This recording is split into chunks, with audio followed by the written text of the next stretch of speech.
2 Tessalonicenses, capítulo 2, diz assim no versículo 3: Ninguém de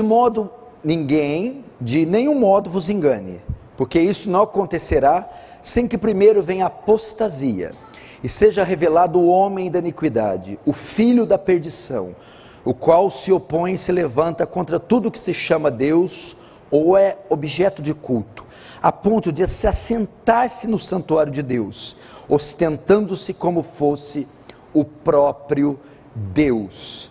Feche os olhos agora, vamos orar mais uma vez.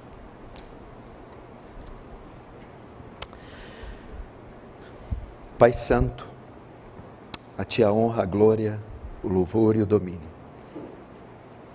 Que tenhamos neste culto a percepção da Sua presença.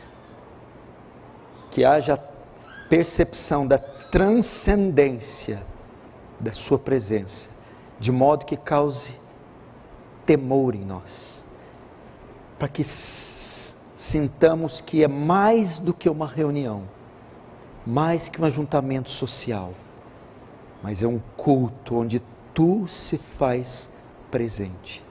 Carecemos da graça, carecemos da intervenção divina, do poder do Espírito Santo, das misericórdias de Deus. Fala conosco, penetra e perpassa todos os corações, alcança-os por Tua graça, de modo que o Teu reino avance, que Tu receba glória para Si, e nos conforme à imagem do Seu Filho, em nome de Jesus, amém. As crianças que estão quietinhas, por favor, ou se dirijam ao hall de entrada.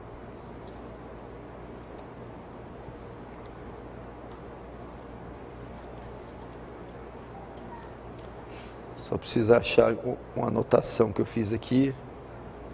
Isso.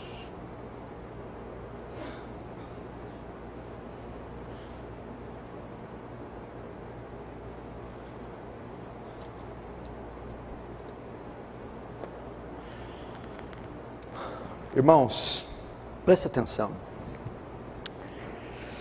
Esses 3 cultos eu destinei para falar praticamente a mesma coisa. Ontem no sábado, ontem à noite, no sábado, hoje pela manhã no culto matutino aqui, e agora nesse terceiro culto de domingo, culto noturno, eu separei essas 3 reuniões para falar praticamente a mesma coisa, e eu quero que você preste atenção, e você que está em casa. Nos últimos meses, as decisões que os nossos governantes, os governantes mundiais têm tomado, têm trazido a nós muita estranheza. Nos últimos meses, principalmente nos últimos 3 meses, onde essa crise mundial atingiu seu pico, seu clímax, seu ápice, e as decisões que vêm sendo tomadas, principalmente no campo político, têm sido muito estranhas. Me parece que a pandemia do coronavírus foi o precedente que algumas nações, governos, algumas potências usaram para estabelecerem um regime autoritário, totalitário. E parece que de modo silencioso tem acontecido isso. De forma sutil, silenciosa, em meio a esse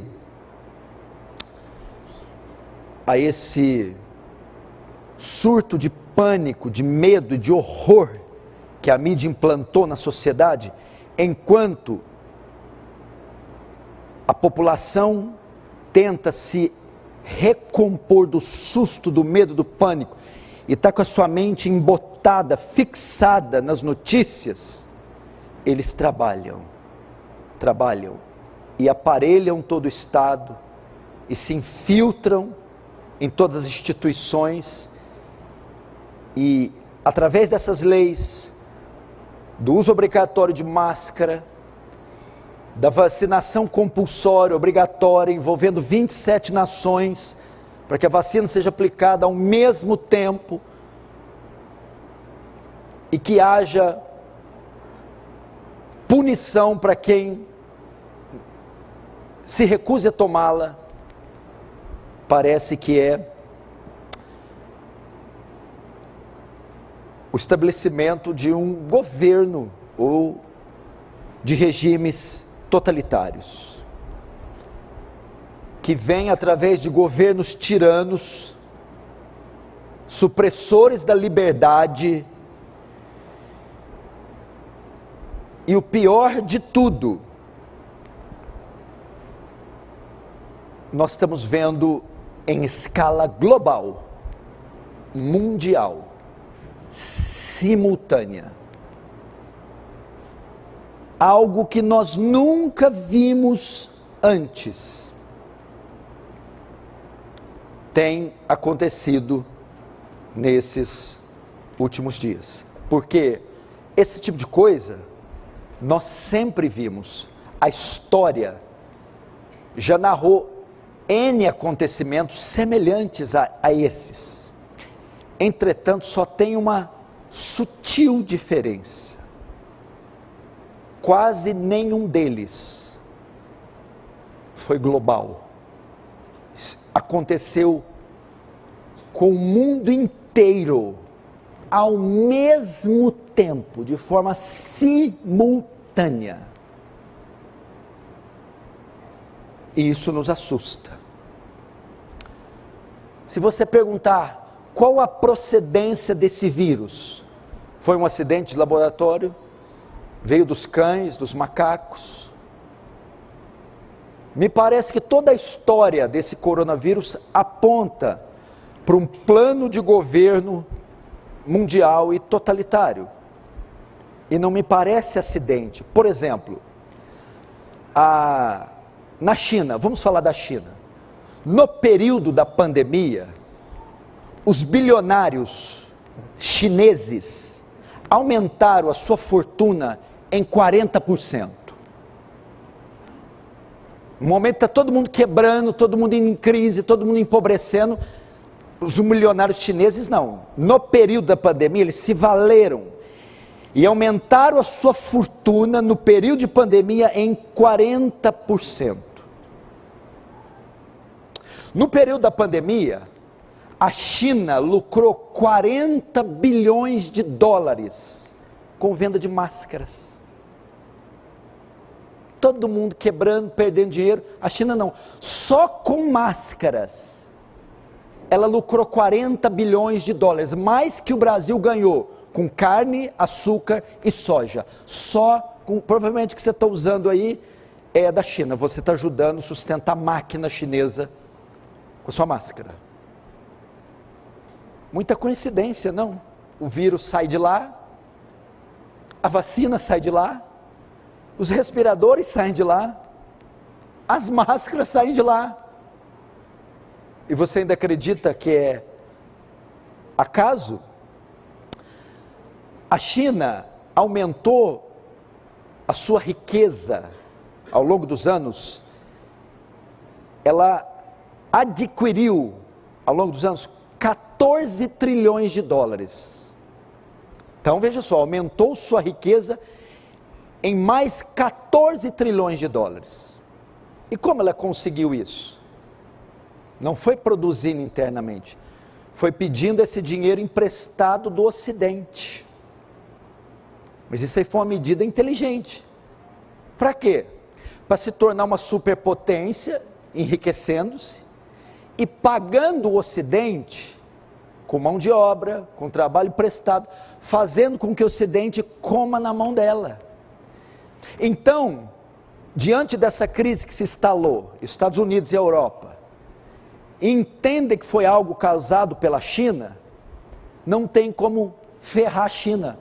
Como poderiam ferrar a China? Vamos cortar relações comerciais com a China. assim nós quebramos ela. Não, mas nós não podemos. Porque a China possui 1 bilhão e 500 milhões de clientes. Ela vende para 1 bilhão e 500 milhões de clientes. Ou seja, parte do que as nações do Ocidente consomem é a China que fabrica. Você vai nos Estados Unidos, entra na loja da Nike, da Jordan, entra na Yves Saint Laurent, Gucci, Louis Vuitton, você vê na etiqueta Made in China. É a China que faz. Então não há como cortar relações comerciais, não há como deixar, porque as nações têm que comer na mão dela. Só o Brasil exporta, 28% das exportações do Brasil vão para a China. E se o Brasil dizer não, vamos exportar mais, vai balançar a economia. E segundo, para quem vai vender esses 28%? Então, tem que continuar comendo na mão da China. Ela está se tornando uma superpotência e está fazendo o Ocidente dobrar os joelhos.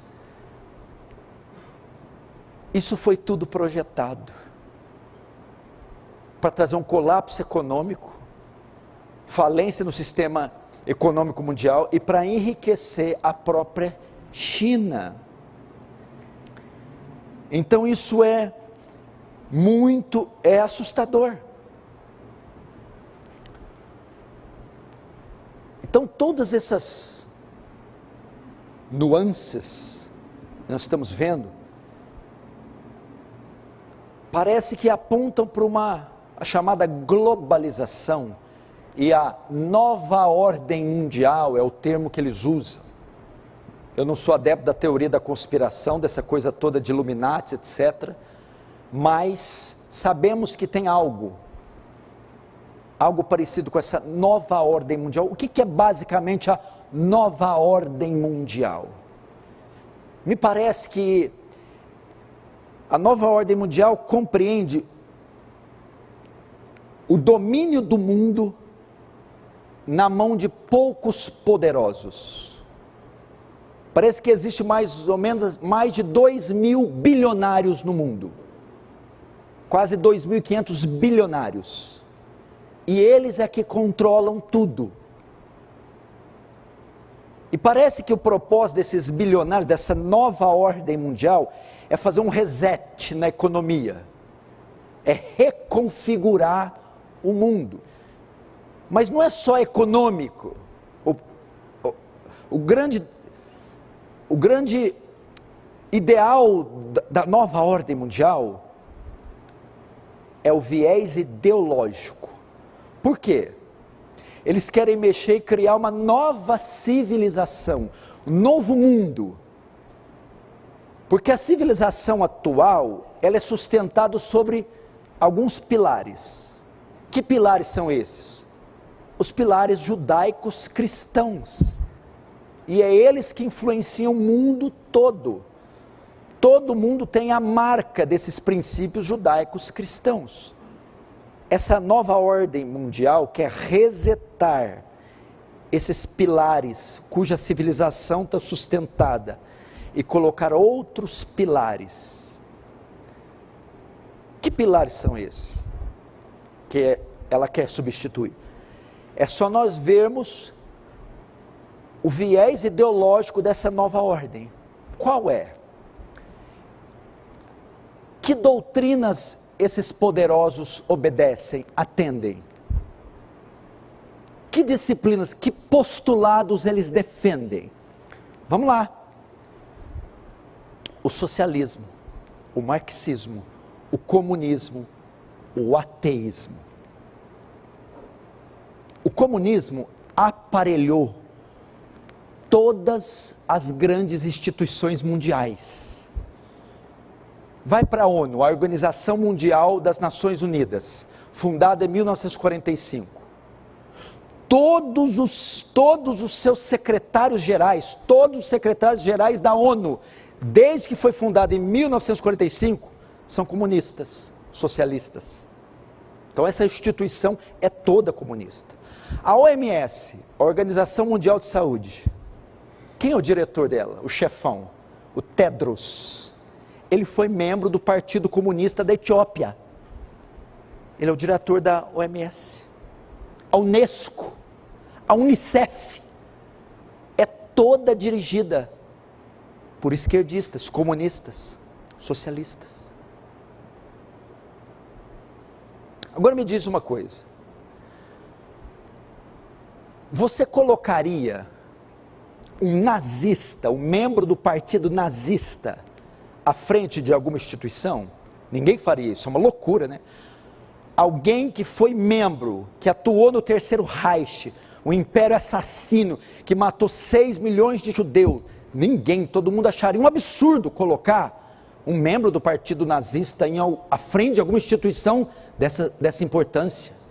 Ninguém faria isso, pois o comunismo matou mais de 10 vezes do que o nazismo, ele é 10 vezes pior, e está cheio de membros do Partido Comunista nas instituições.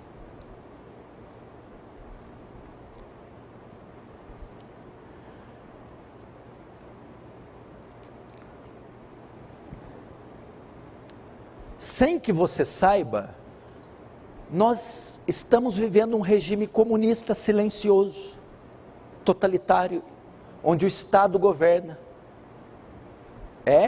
Aqui em Franca, está tendo um regime comunista. Como? O uso obrigatório de máscara. Você não tem direito de opção, você é obrigado a usar. Seu direito de ir e vir foi tolhido. Você não podia ir no restaurante com a sua esposa, não podia levar os seus filhos na escola, tinha horário para sair e horário para voltar. Olha só o regime aí, silencioso entre nós, limitando o espaço da igreja, a ordem de culto, ditando os horários de acordar, de dormir, de sair, de voltar, isolamento social, tirou o nosso direito, a nossa liberdade, está nos controlando e nos amordaçando, sem que a maioria saiba. Então eu disse que essa nova ordem vem substituir os pilares da civilização antiga, judaico-cristã, por outros pilares. Quais são? Bom, primeiro eu identifiquei, nós vimos a identidade dessa nova ordem, socialista, comunista. Vai implantar o que pilares? Pilares que vão banir o cristianismo da história, das escolas, da sociedade. Princípios ateus, anti-Deus, anti-família, anti-casamento hétero, anti-família tradicional, que é o macho, a fêmea e a prole. E é isso que já está aí. Escolas com banheiros sem sexo, ideologia de gênero, descriminalização da pedofilia, aprovação do aborto, taxar a Bíblia como um livro de discurso de ódio, limitar a atuação das igrejas, fechar as igrejas, exterminar do calendário nacional feriados religiosos, como Natal, Páscoa.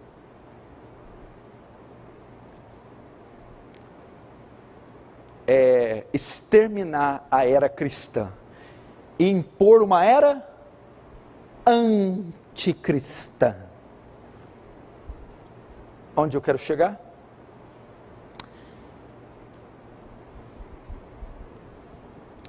Eu vou chegar nisso que eu vou ler para você.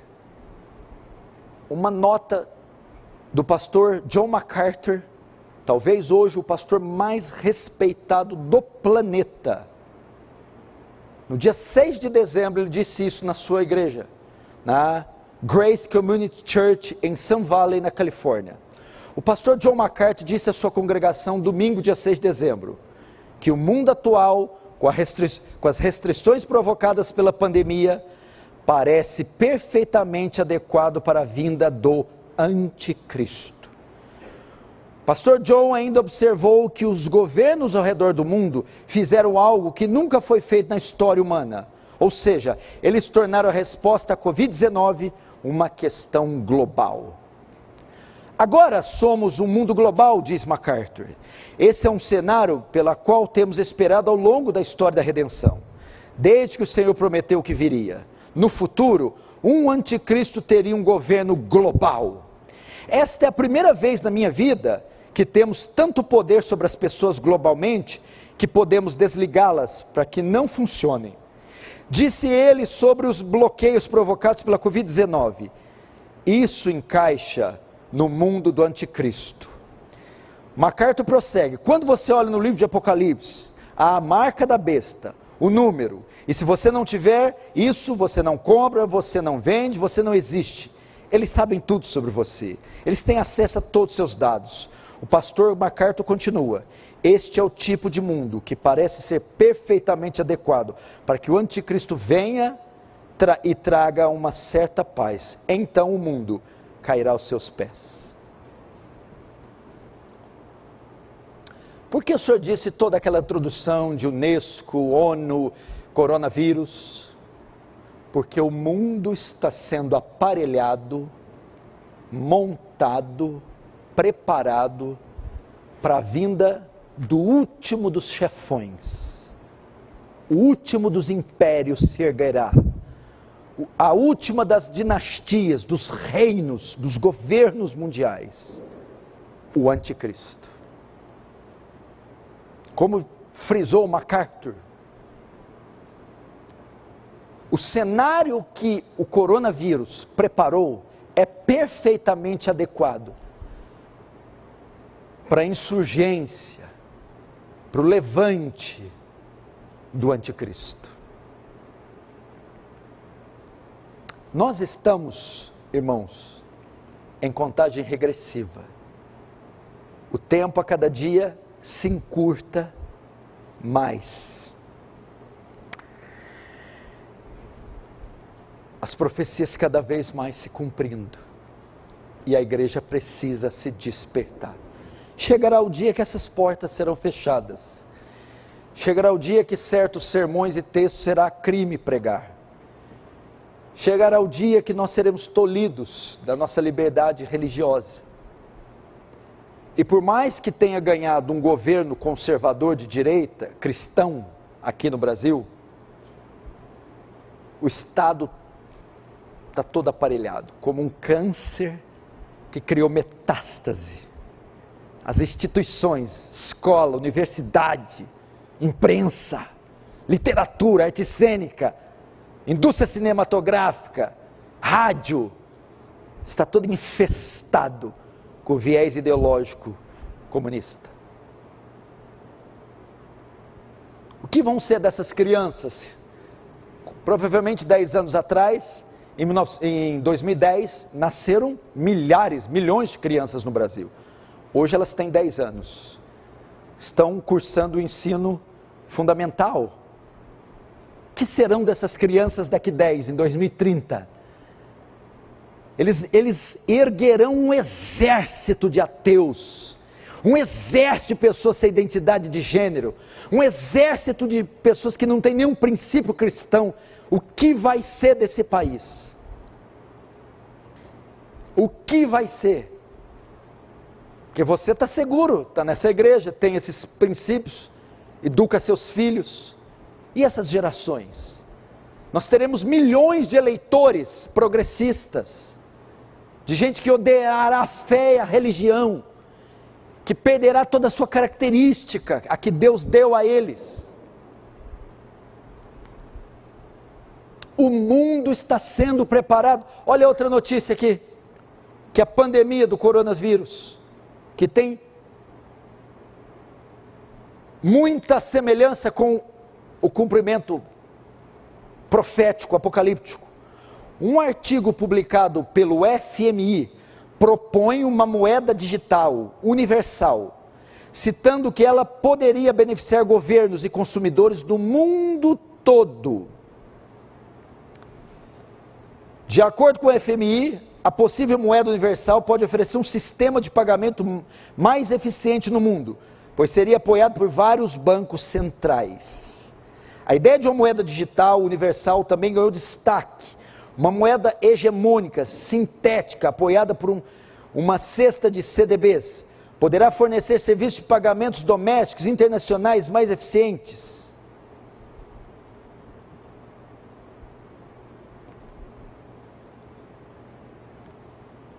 A nova ordem mundial propõe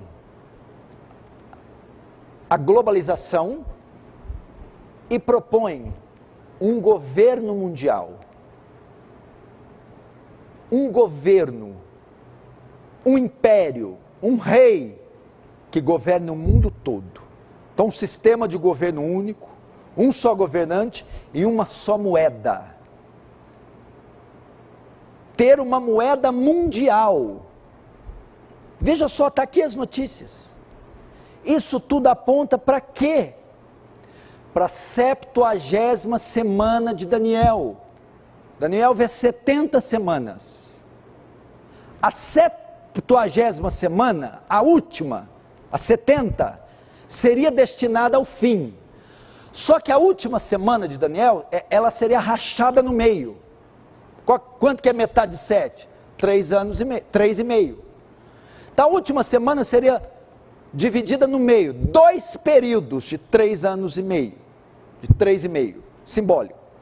A primeira metade é destinada à igreja, ao povo de Deus, ao avanço do reino, à pregação do evangelho, ao milênio. Então, passada a segunda metade, passada a primeira metade da última semana. A última é a 70ª, 70. Essa última seria dividida no meio. 3 anos e meio, primeira metade. E os últimos 3 anos e meio, segunda metade. Se a primeira metade da última semana é destinada ao avanço do reino, a última metade da última semana é destinada ao anticristo. E um período que a Bíblia chama de grande tribulação. Me parece que nós estamos no finzinho da primeira metade, que é destinada à igreja. Estamos já vislumbrando, olhando de longe, a chegada da última metade, o fim do fim, a ascensão de um governo único, mundial, totalitário, regido pela figura do anticristo. E eu falo isso com base no quê? Em todos os dados e os sinais bíblicos, teológicos, científicos,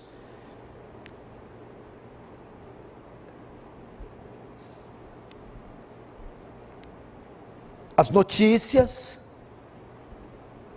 e até de dados de outros homens de Deus.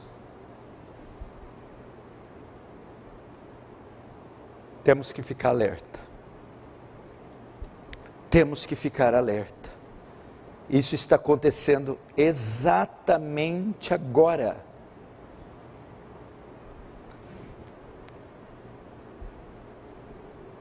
O Supremo Tribunal, nossa Suprema Corte, decidiu a obrigatoriedade e a vacinação compulsória.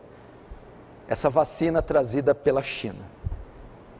A Inglaterra, ela já conseguiu a vacina e começou a vacinar. 6 pessoas reagiram negativamente à vacina. Tiveram alergia, tiveram reações, tiveram sequelas. O termo que se usa, tiveram efeitos colaterais. Ou seja, vai ser um fracasso. É impossível confeccionar, formular uma vacina em 6 meses. Já tem gente morrendo. Já está trazendo problemas terríveis. Veja só como é que estão as coisas.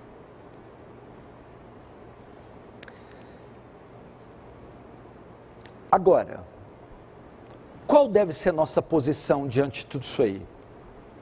E só tende a piorar, tá? Aqui eu não sou, aqui a gente não mente. Aqui não vem falar, levanta a mão, Deus vai te dar a casa. Não vai dar não, viu? Trabalha para você ver não. É hoje a vitória. Não, não é não. eu vou levar minha bênção. Não vai não. Para com essa palhaçada. Vamos ser crente de verdade. Deixa esses circos. Qual deve ser a postura da igreja? Estou falando de fatos reais, verídicos, não é novela da Globo. Fatos, estão aí, fatos concretos. Ou não estão? Você não está de máscara? Você não está limitado? E não, com isso não estou dizendo que o vírus não exista. Existe. O vírus é real, traz suas consequências, mata principalmente aqueles que fazem parte do grupo de risco. Está aí, é verdade. Mas não é o que a mídia está divulgando, com certeza. Qual então deve ser a postura da igreja? Diante desse espetáculo que se tornou nosso mundo. As cortinas se abriram, dá início o último ato da peça, a redenção, a consumação do cosmos, do mundo, o retorno triunfal e glorioso de Cristo, o julgamento das nações, o trono branco, as taças da ira, as 7 trombetas. O mundo está anunciando esse tempo. Qual deve ser a postura da igreja? Primeiro, eu vou dizer com relação à igreja, aos salvos, aos redimidos. Segundo, aos não salvos. Primeiro aos salvos, a mim e a você. Como nós devemos ficar diante disso? Abre comigo em Mateus 10.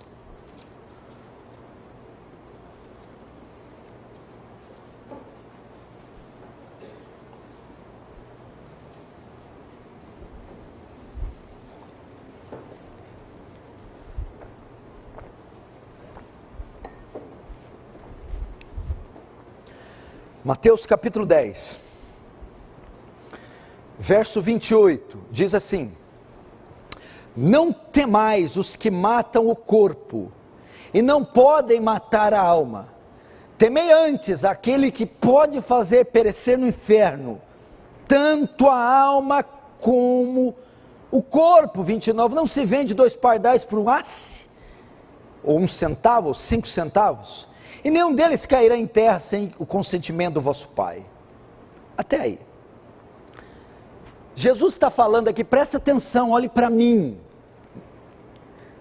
Jesus está falando dos perigos e dos riscos que os discípulos dele teriam por servi-lo. Passariam perseguição, fome, perigo, nudez, espada, escárnio, perseguição, tortura, toda sorte de intempéries e flagelos poderiam sobrevir sobre eles. Mas ele diz assim: tem algo em vocês, algo que foi feito por vocês, que transcende o físico, transcende as epidemias, transcende a matéria, transcende a moeda, o dólar, o ouro, o euro, transcende o corpo.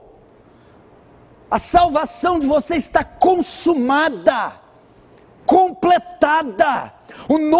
O vosso nome está escrito no livro da vida. Vocês foram redimidos.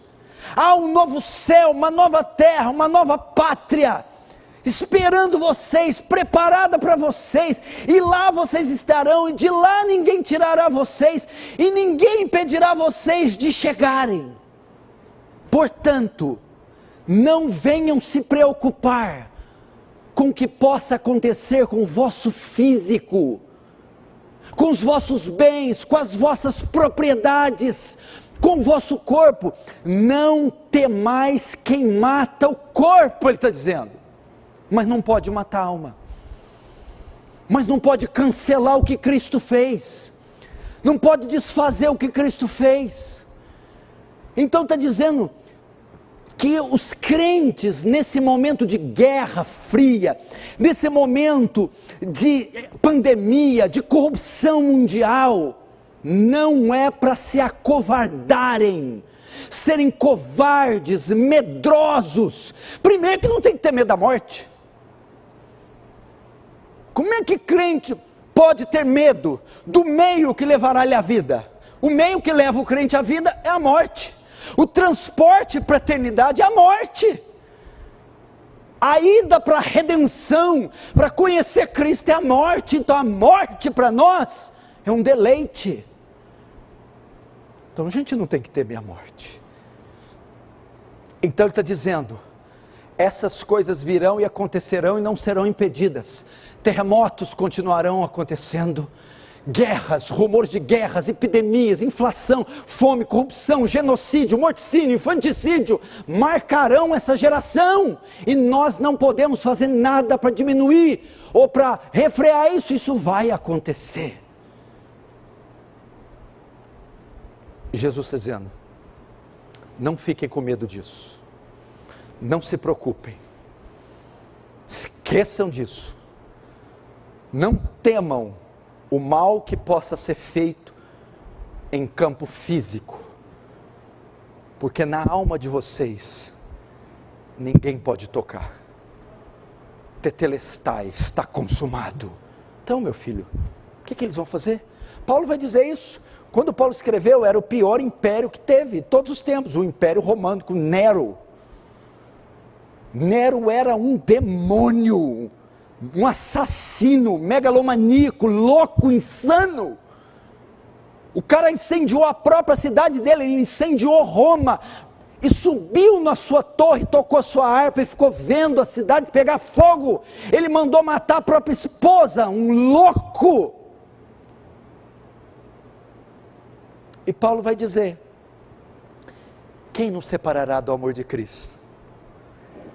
Será tribulação, angústia ou perseguição? Fome, nudez, perigo ou espada? Como está escrito, por amor de vós, somos entregues à morte o dia todo. Somos reputados como ovelhas para o matadouro. Mas em todas essas coisas, em todos esses flagelos, em todas essas leis, em todas essas ganâncias, essa tirania, somos mais que vencedores por meio daquele que nos amou, pois estou bem certo que nem a morte, nem a vida, nem os anjos, nem os principados, nem o presente, nem o porvir, nem a altura ou profundidade, nem qualquer outra criatura poderá nos separar do amor de Deus que está em Cristo Jesus. Resolveu a parada. Paulo falou assim, a espada não virá, a fome não virá, a peste não virá. Não, vocês vão para o Coliseu, vocês vão para o Coliseu romano, vocês vão acender os jardins de Nero, vocês vão passar fome, perder seus cargos, perder as mulheres. Olha, mas isso não vai desfazer o que eu fiz. Fiquem tranquilos, a carcaça eles vão pegar, aquilo que é eterno eu já peguei, é meu, eu tomei com meu sangue e ninguém pega. Capite? Entendeu? Estamos certo? Tranquilo? Não tem mais os que matam o corpo, mas podem matar a alma. Agora, nossa segunda obrigação para conosco, vamos defender nossos direitos, somos cidadãos de dois reinos, do céu, mas também da terra. Como cidadãos da terra temos direito, podemos reivindicá-los, podemos lutar contra a favor dos nossos direitos, sem problema nenhum. Podemos ajudar a sociedade, votando, protestando, tudo de forma constitucional, sem nenhum problema. Você não vai ver alienado dentro de casa também, eu sou cidadão do céu só. Não.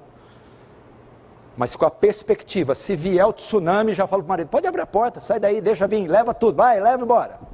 Pode levar. Meu elevador, vou de onda para o céu. Vai para o céu surfando, santo. Trem bom, hein? Segundo, aí Jesus diz, agora eu vou dizer a ala que tem que ficar com medo. A ala redimida, não temas, porque é só o corpo que eles podem pegar. Agora para os ímpios, esses devem ficar com medo. Temei antes aquele que pode fazer perecer no inferno tanta alma quanto o corpo.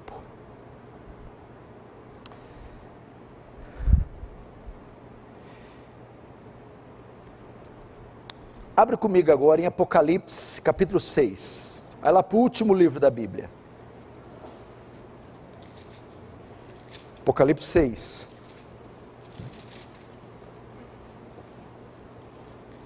Apocalipse, capítulo 6. Verso 1 diz assim. Apocalipse 6, verso 2. Vi então, eis um cavalo branco, e seu cavaleiro com arco. Verso 3. Quando abriu o segundo selo, ouvi o segundo servente dizer, vem, e saiu outro cavalo, o vermelho. Agora o verso 5. Quando abriu o terceiro selo, ouvi o terceiro ser vivente dizendo, vem. Então vi, eis um cavalo preto. 7. Quando o cordeiro abriu o quarto selo, ouvi a voz do quarto ser vivente dizendo, vem. E olheis um cavalo amarelo. Vamos lá. O cenário está montado. Parece que é um cenário propício para a vinda do anticristo. Com isso não estou dizendo que ele virá, nem que ele é chinês, nem que ele é da China. São só suposições. Não podemos evitar o cumprimento profético, está aí. Nossa posição, primeiro, não sermos covardes. E ficar com medo de vírus, de governo totalitário, dessa coisa errada toda. Somos soldados, diante dele batemos continência e vamos à guerra. Você acha que eu vou ficar debaixo da minha cama? Neemias disse, um homem como eu fugiria? Não. Nos coloque na frente da batalha, como intercessores, homens e mulheres de Deus que jejuam, que oram, que protestam, que pregam o evangelho, e dão a vida pela causa se necessário. Não seremos uma igreja covardada, pálida, medrosa, de jeito nenhum, porque a igreja é coluna e baluarte da verdade. Segundo, João vê o cordeiro com um livro, um rolo, 7 selos, desata os primeiros selos, e ele vê 4 cavalos, com 4 cores diferentes, e 4 cavaleiros, o branco, o preto, o vermelho e o amarelo. Esses cavalos são soltos simultaneamente, os 4 estão galopando sobre toda a terra,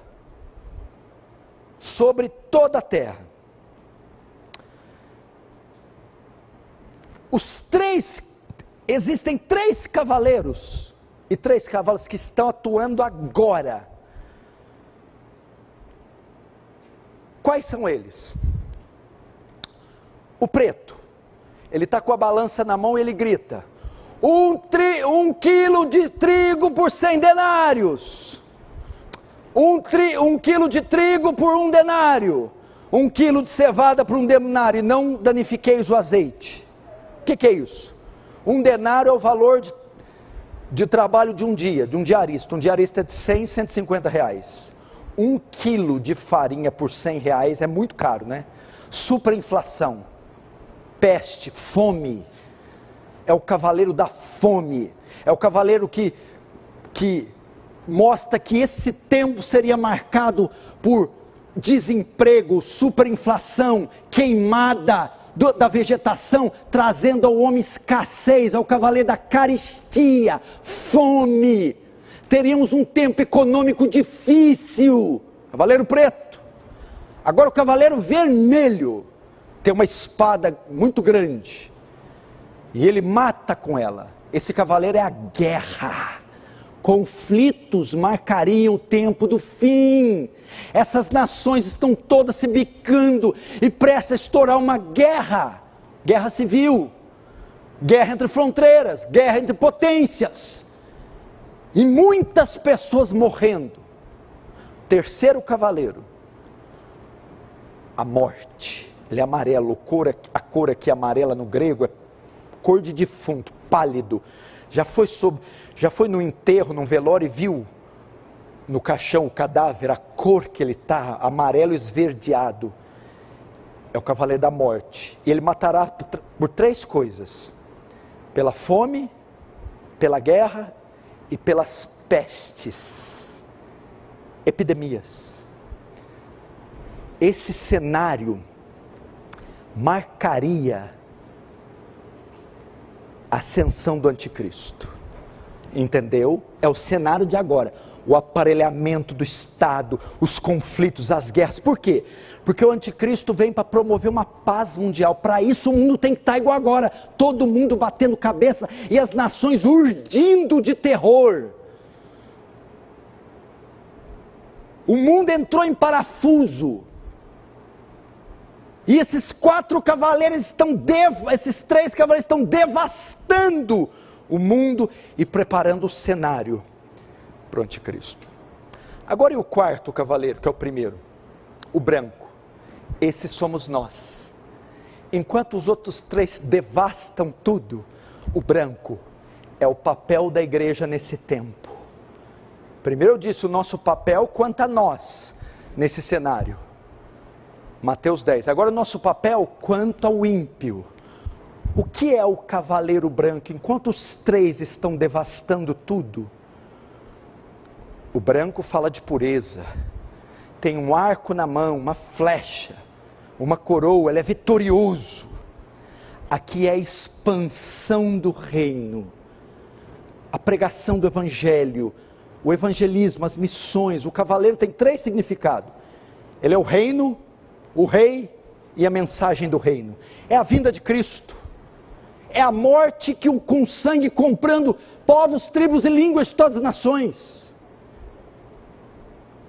É o rei, o reino e a mensagem do reino. Quando Jesus morreu, ressuscitou, o que ele fez? Quando estava soltando o cavalo branco, ele diz: agora, todo o poder foi me dado no céu e na terra, portanto ide, agora solta o cavalo branco, e fazei discípulos de todas as nações, batizando em meu nome, eis que estou convosco até a consumação dos séculos. Qual que é o papel da igreja enquanto a gente assiste esse morticínio?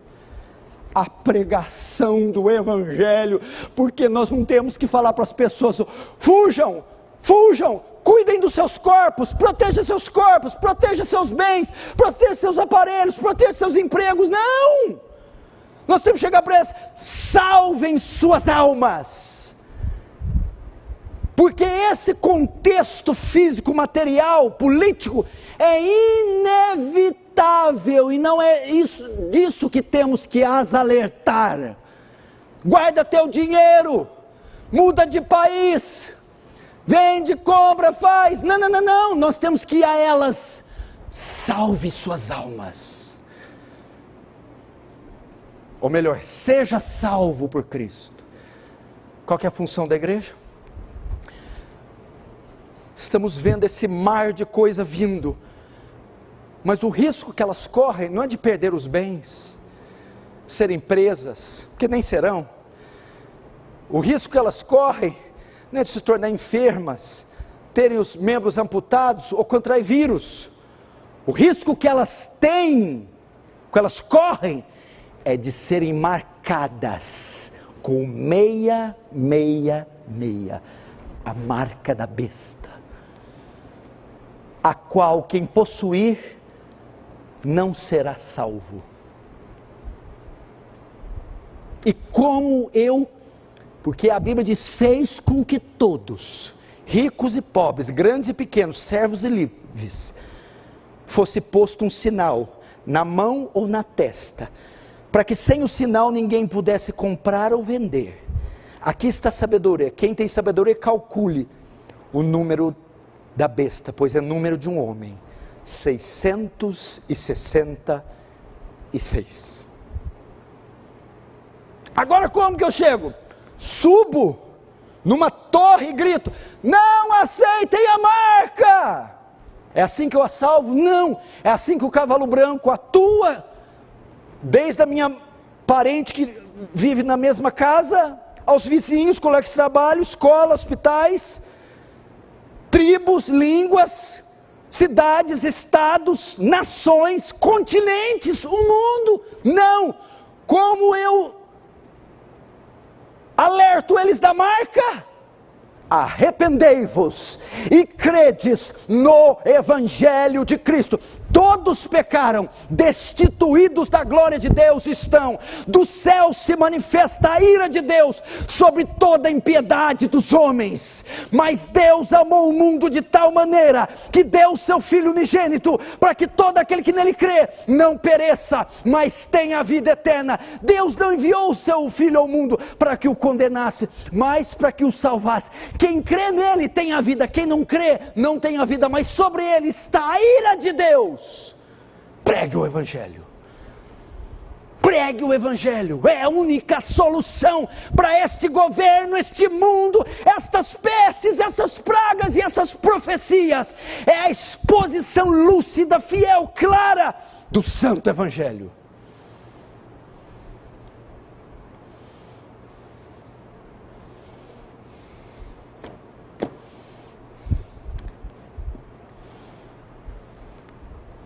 Pregue o Evangelho. Você tem contato no seu celular? Escreve uma mensagem evangelística e envia para todos.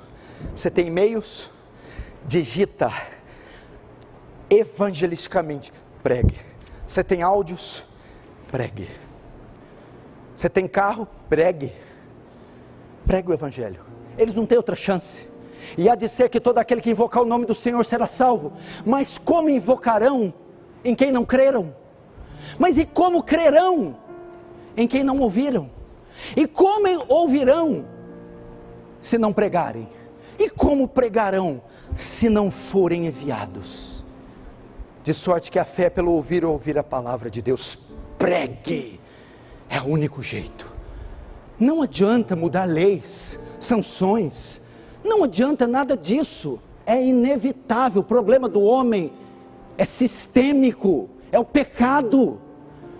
É o pecado que é o problema, não é o plano de governo, a forma de governo, não são os selos, os livros, os cavalos, é o pecado. Por um homem entrou o pecado, e com o pecado a morte, todos morreram. Vós que estavam mortos em delitos e ofensas, todos pecaram e destituídos da glória de Deus estão. Só uma salvação, só uma maneira de ser salvo, nele se descobre a justiça de Deus, de fé em fé, como está escrito: o justo viverá da fé. Pois não me envergonho do Evangelho de Cristo, pois ele é o poder de Deus para a salvação de todo aquele que crê, primeiro do judeu, depois do grego. Pregue o Evangelho, pregue o Evangelho. Faz uma lista, eu fiz uma lista na minha casa, de todos os pecadores mais próximos de mim. Estou orando por cada um deles, para que se converta, para que Deus me abra uma porta para evangelizá-los. Cadê a sua lista de pecadores? Pelo menos 100, você tem que ter pelo menos 100, que você ora, de dia e de noite, geme, Senhor, traga-os à luz do Evangelho, salve-os, envie-me a eles. Quantos canais de comunicação? Você tem o Instagram, você tem o Facebook, o WhatsApp, o YouTube, Spotify. Não para exibir o teu corpo e o que você comeu ontem, mas para pregar versículos, textos, vídeos, áudios do Evangelho da salvação, porque esse mundo está sob juízo divino e ele tem pouco tempo. Logo logo esse regime se acenderá no poder, e as multidões que não conhecem a Cristo não suportarão e o negarão, e o abandonarão, e apostatarão da fé, e darão seu apoio à besta, jurarão a ele fidelidade, o seguirão obstinadamente, mas os tais beberão do cálice, do vinho, do furor, da ira do Deus Todo-Poderoso, que será derramado sem mistura.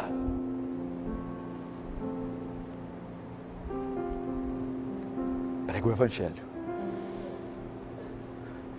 Não sei pregar, manda versículo, cita versículo. Prega o Evangelho. Não tenho mais tempo a perder. Por quê?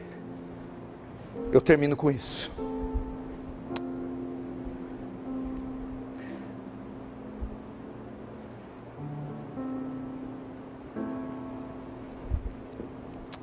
Vou abrir que não precisa abrir. Por que que eu estou pedindo para você? Eu termino com isso.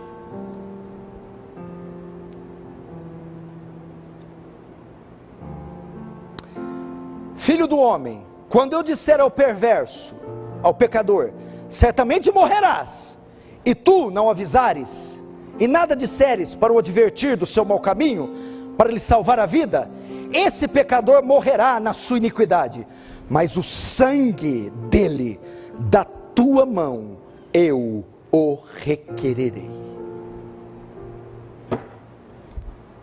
Deus vai nos cobrar o sangue dessa geração inteira que vai para o inferno, e você ficou em casa com essa pança vendo Netflix.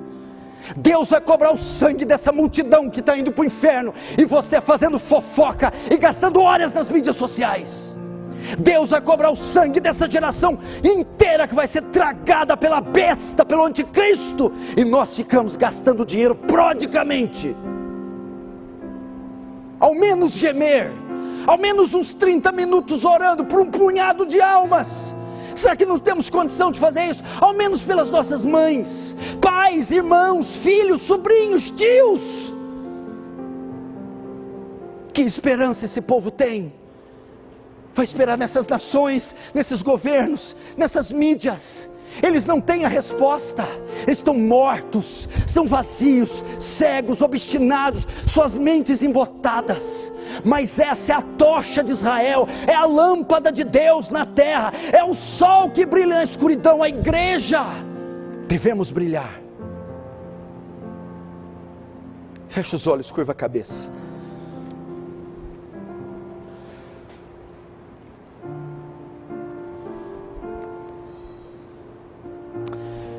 Pai Santo, fala conosco agora, fala com teu povo, Senhor,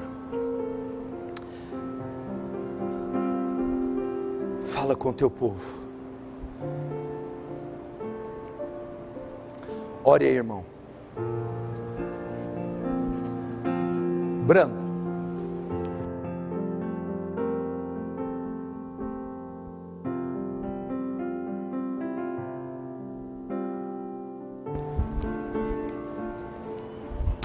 Senhor, tem misericórdia de nós.